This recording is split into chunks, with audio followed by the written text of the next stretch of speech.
Capítulo 1, a salvação vem dos judeus. Subcapítulo, os irmãos, entre aspas, de Jerusalém. Nos últimos anos do reinado de Tibério, isto é, por volta do ano 36 ou 37 do nosso calendário, espalhou-se entre as colônias judaicas dispersas pelo império um rumor que logo suscitou o mais vivo interesse. Bom, se não está fresco na sua memória, lembre-se que o primeiro imperador foi Augusto, né? Júlio César tentou ser imperador, ali teve um momento que ele fez um golpe ali, né? Mas logo foi morto com 43 facadas, se eu não estou enganado, pelos senadores, né? Depois de Júlio César, teve mais uma guerra civil ali, com Marco Antônio e o Augusto, né? Que era filho adotivo de Júlio César. E aí o Augusto estabeleceu um período muito importante na história romana, chamada de Pax Romana, né? Que é a paz romana, né? Lembre-se, tinha muitas guerras civis, Júlio César já tinha feito tudo isso, e aí por um longo período Júlio César assentou tudo, né? Desculpe, o Augusto, né? O Augusto reinou em Roma como imperador de 27 a.C. a 14 depois de Cristo, ou seja, ele era um imperador quando Jesus nasceu, né? E logo depois dele, então o segundo imperador é o Tibério, que viveu de 14, claro, depois de Cristo, desculpe, não que viveu, que foi imperador, ok? Que foi imperador de 14 depois de Cristo até 37 depois de Cristo. Daí depois vem o Calígula, se eu não estou enganado. Calígula é doido. Só que o ponto aqui não é falar sobre o Calígula, né?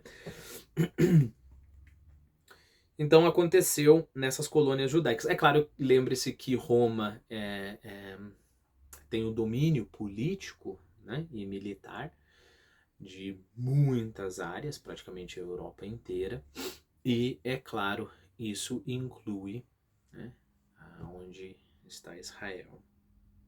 Estava Israel naquele tempo, está Israel hoje, né? Então, os judeus ali, inclusive Jesus, eram subjugados a Roma, né? Tanto é que, não sei se você lembra, eu vou fazer isso a todo tempo, né? Lembre-se, a história da igreja tem tudo a ver com a Bíblia, né? Tem uma parte que um fariseu, se eu não me engano, quer pegar Jesus, porque ele quer que Jesus fale algo ali contra as autoridades romanas do Império Romano, né? Então, ou seja, contra Tibério, o imperador, e dá uma moeda para Jesus. Não, pergunta a Jesus, é lícito pagar impostos? E todo mundo sabia naquela época que era uma puta falta de sacanagem ter que pagar impostos para Roma, né? Pelo amor de Deus, né? Veja, como qualquer pessoa, qualquer nação sendo dominado por império saberia, né? E Jesus se tocou, né? Sacou o que eles queriam fazer, sacou na hora, é claro, e sabia que eles queriam que ele falasse: não é lícito pagar imposto a Roma, isso é uma opressão. E aí, é claro, denunciariam ele aos romanos e pronto. Acrescente a isso, daqui a pouco a gente vai ver, que quase todo judeu tinha essa ideia do Messias, né? Messias, o ungido, e Cristo é a mesma coisa. Que viria e libertaria, e muitas pessoas pensavam que libertaria politicamente. Então, bom, tô digredindo demais, mas chegou o fariseu e perguntou se era lícito. Jesus falou assim: me dá uma moeda. E aí a pessoa deu uma moeda para ele e falou assim: de quem que é essa cara aqui na moeda? É de César.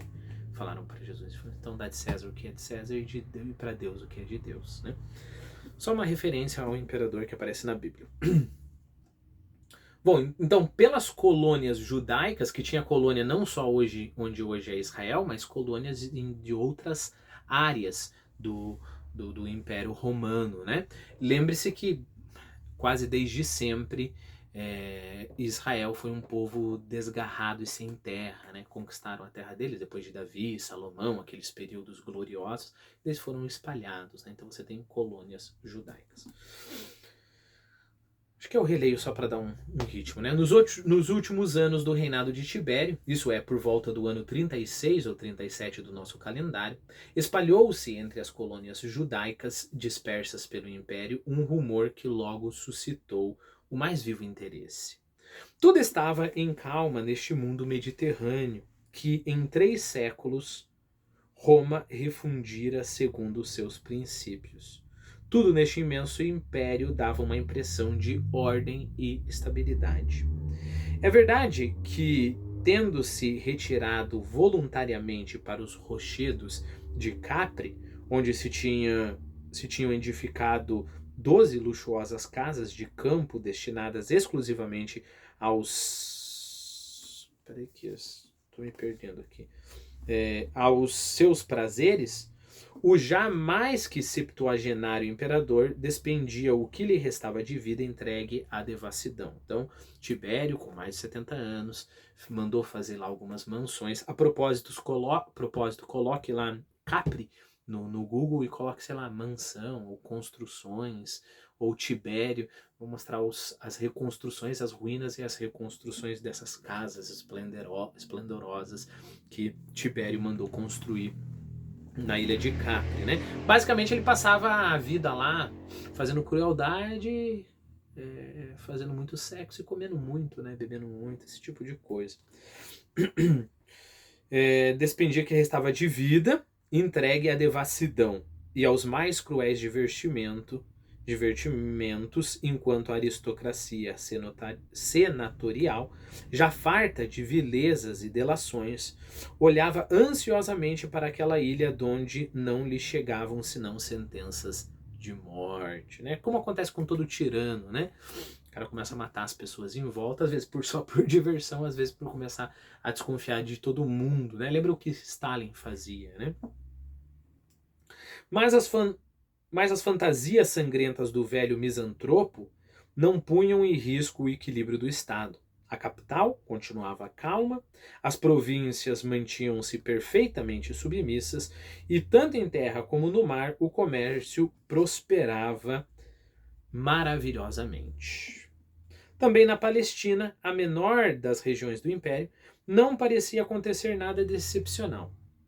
Reinava, lembre-se, onde que nós estamos, né? Nós estamos no ano 36 e 37 depois de Cristo, ou seja, Jesus já morreu há alguns anos, né? Morreu, ressuscitou. Reinava a ordem em Jerusalém, sob a autoridade desconfiada e às vezes brutal do procurador Pôncio Pilatos. Então vamos lá, Pôncio Pilatos, você deve conhecer na Bíblia, é o cara que lava as mãos, né? Aparece na Bíblia, mas uma notinha. É o prefeito da província romana da Judéia. Judéia, daqui a pouco a gente vai ver que não é só, tipo, aqui estão os judeus, né? Nós temos a Judéia, a Galileia e a Samaria, né? É dividido ali o domínio do Império Romano. Mas, então lembre-se que o Pôncio Pilatos era prefeito de uma dessas 3 províncias, né? Da Judéia, ele foi prefeito dessa província entre 26 e 36 depois de Cristo.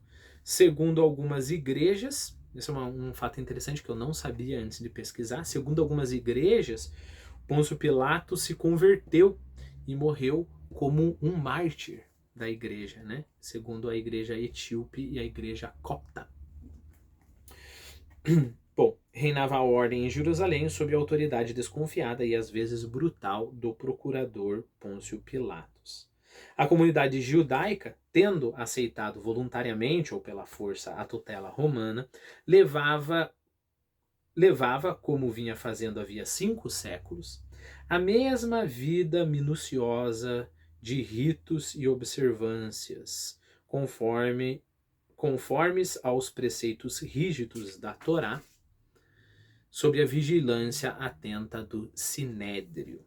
Bom, no próximo vídeo nós conversamos um pouquinho sobre a Torá e sobre o Sinédrio.